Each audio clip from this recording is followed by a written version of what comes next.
Why is Anfield, one of football's greatest cathedrals, completely missing from Euro 2028? And it's not alone. Old Trafford, Stamford Bridge, the Emirates, even Celtic Park, all snubbed. Massive names, 0 games. Did UEFA just make a huge mistake, or are these iconic stadiums stuck in the past? Stick around. One of them wasn't even considered. Welcome to Big Builds. Anfield. Too legendary for its own good? Anfield, the heartbeat of Liverpool FC, a place drenched in footballing history, legendary European nights, and that unmistakable roar from the Kop. So how on earth did this temple of football not make the cut for Euro 2028? Well, believe it or not, it came down to numbers.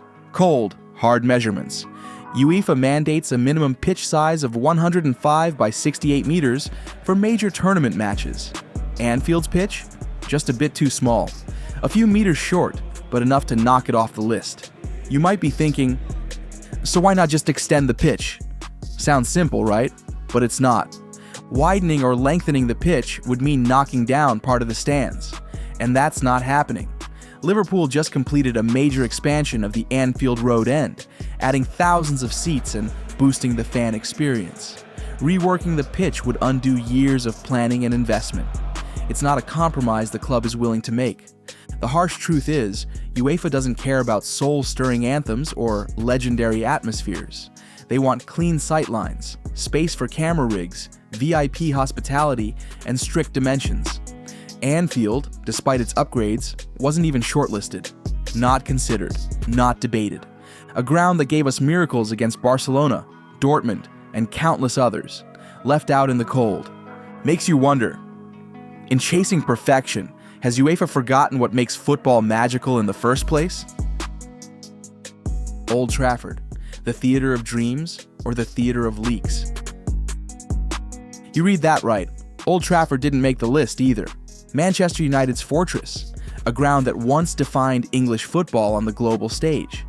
With over 74,000 seats, it's still the biggest club stadium in the country.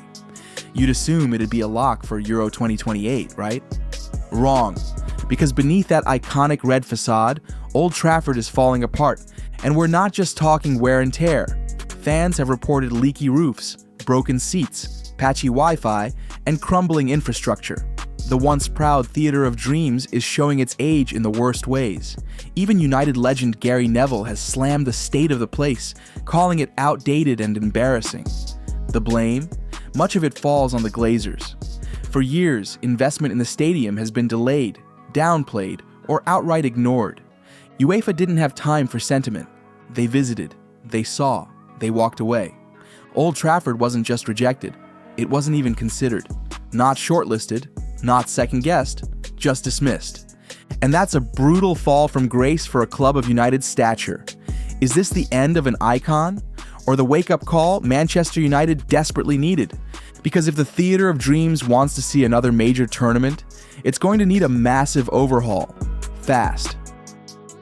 The Emirates, beautiful but boxed in. Now let's head to North London. The Emirates, Arsenal's sleek and modern home. Opened in 2006, it was heralded as the future of English football architecture.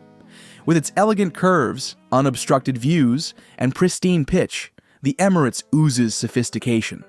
For broadcasters, it's a dream. Clean camera angles, symmetrical seating, and a high-end aesthetic that looks great on TV. So why isn't it hosting Euro 2028? Because behind all that polish lies a logistical nightmare. The Emirates is boxed into one of London's most densely populated neighborhoods. Think narrow residential streets, no major highways, virtually no parking, and extremely limited space for staging large events. There's just no room for UEFA's massive broadcast trucks, giant fan zones, emergency planning infrastructure, or the kind of layered security parameters required for a month-long international tournament. And Arsenal didn't even bother submitting a bid. They knew the limitations. Hosting Euro 2028 games would have meant dealing with non-stop congestion, unhappy neighbors, and a massive logistical headache. It would have disrupted their summer plans, strained their staff, and likely drawn more criticism than praise. So the club stepped back, quietly, respectfully, choosing to focus instead on building a team ready for Champions League glory, rather than turning the stadium into a logistical war zone for 4 weeks. It's a shame because in terms of fan experience and visual appeal, the Emirates is among the best in the Premier League. But UEFA isn't handing out design awards. They're selecting workhorses, stadiums that can handle volume, scale, and pressure. And in that regard, the Emirates just isn't built for the grind. Stamford Bridge, big club, small ground. Stamford Bridge is one of the most recognizable stadiums in England, but here's the hard truth: it's too small. With around 40,000 seats, it's one of the smallest stadiums in the Premier League.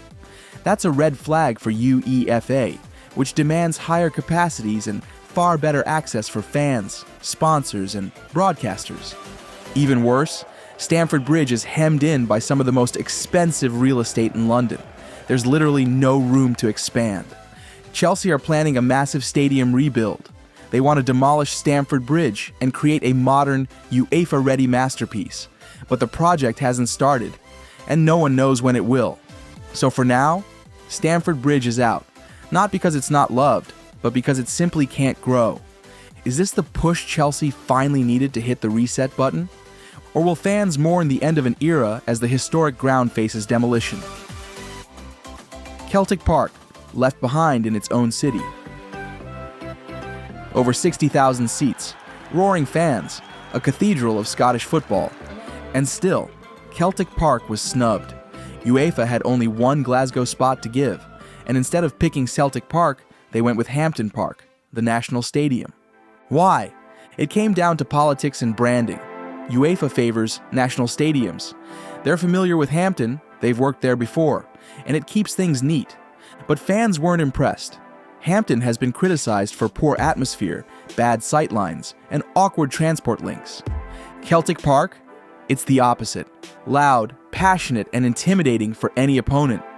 And yet, UEFA passed. Is this a decision driven by diplomacy over experience? Because if you ask most fans, Hampden isn't even the best stadium in Glasgow. Celtic Park deserved better, but in UEFA's eyes, legacy beats loyalty. Tottenham Hotspur Stadium, the new gold standard. Here's a twist. The Tottenham Hotspur Stadium did make the cut, and it raised a lot of eyebrows. Built in 2019, it's a slick, high-tech behemoth with 62,000 seats, retractable pitches, cutting-edge lighting, and even its own microbrewery. But it lacks the history of the other stadiums we've talked about. So why did UEFA pick it? Because it works. This isn't just a football ground, it's an events arena. It's got dedicated NFL spaces, high-speed connectivity, massive back-of-house areas, and every media box a broadcaster could dream of. Tottenham understood that modern stadiums aren't just about fans, they're about sponsors, global audiences, and operations. And that's why UEFA said yes. It's the blueprint for the next era of football stadiums: smart, spacious, and sponsor-friendly. Wembley, Etihad, Villa Park, and more. Who did make the list? So who made the final cut for Euro 2028? Wembley Stadium. No surprises there. It's the crown jewel of English football. Then there's the Etihad Stadium, home of Manchester City. Modern, well-connected, and ticking all of UEFA's boxes. Villa Park was a bit of a surprise, but with major renovations underway, it's rising to meet the standard. St. James's Park in Newcastle brings big capacity, a passionate city, and serious ambition to the table. Add to that the ultra-modern Tottenham Hotspur Stadium, Hampden Park in Scotland, and Casement Park in Northern Ireland, which is being completely rebuilt from the ground up. Ireland brings the Aviva Stadium and Dublin Arena, while Wales is represented by the mighty Principality Stadium. These venues weren't chosen for nostalgia or legacy. They were picked for their practicality, infrastructure, and readiness.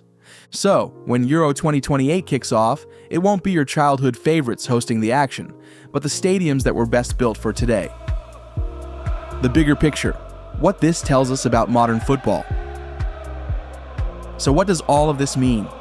It means the Premier League's most iconic stadiums are no longer guaranteed a seat at the table. Anfield, Old Trafford, Stamford Bridge, these aren't just football grounds, they're cultural landmarks. But UEFA doesn't care about nostalgia, they care about logistics, space, tech, and sponsor demands. And that's the new game. If your stadium can't deliver clean sightlines, advanced broadcast systems, quick access, and emergency exits, you're out. Is it cold? Maybe. But it's also the future. Euro 2028 is a signpost. Tradition is great, but innovation gets the green light, so clubs are now under pressure. Upgrade, rebuild, or be left behind. So that's the reality. Anfield's out, deemed too small. Old Trafford, showing its age. The Emirates, locked in by its own design. Stamford Bridge, no room to breathe. Celtic Park, left on the sidelines by politics. 5 legendary stadiums. 0 matches when Euro 2028 arrives.